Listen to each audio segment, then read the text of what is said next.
আসসালামু আলাইকুম, আদাব। প্রিয় মান্দাবাসী ভাই এবং বোনেরা, আমি মোহাম্মদ আব্দুর রাকিব, বাংলাদেশ জামায়াত ইসলামীর নওগাঁ জেলা আমির এবং কেন্দ্রীয় মজলিসের শুরার সদস্য।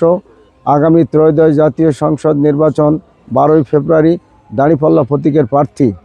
আমি আপনাদের দোয়া চাই, দাঁড়িপাল্লা প্রতীকে ভোট চাই। আমি যদি দাঁড়িপাল্লা প্রতীকে বিজয়ী হই, তাহলে মান্দা অবহেলিত এবং আজকে পিছিয়ে পড়া মান্দাকে একটা উন্নত আধুনিক মান্দা হিসেবে গড়ার কাজ করব। আমি মান্দার বেকারত্ব দূর করার জন্য চেষ্টা করব।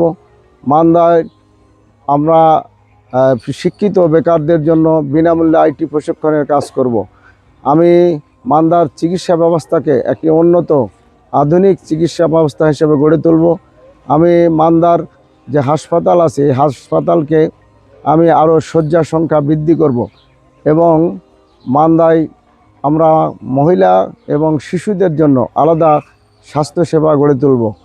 আমি মান্দার রাস্তাঘাটগুলোর উন্নয়ন করব।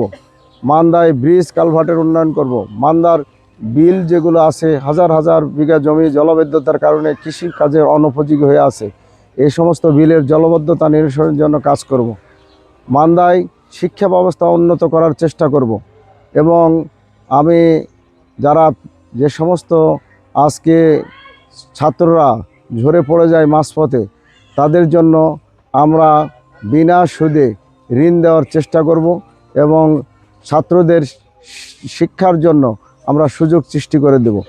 সম্মানিত ভাই এবং বোনেরা, আমি আপনাদের দোয়া চাই, আপনাদের সহযোগিতা চাই। আগামী 12ই ফেব্রুয়ারি ভোট চাই।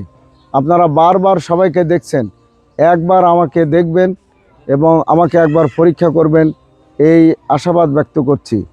আমি যদি আপনাদের দোয়ায়, আপনাদের সমর্থনে, আপনাদের ভোটে নির্বাচিত হই, তাহলে পিছিয়ে পড়া মান্দাকে একটা উন্নত আধুনিক মান্দা হিসেবে গড়ে তোলার কাজ করব।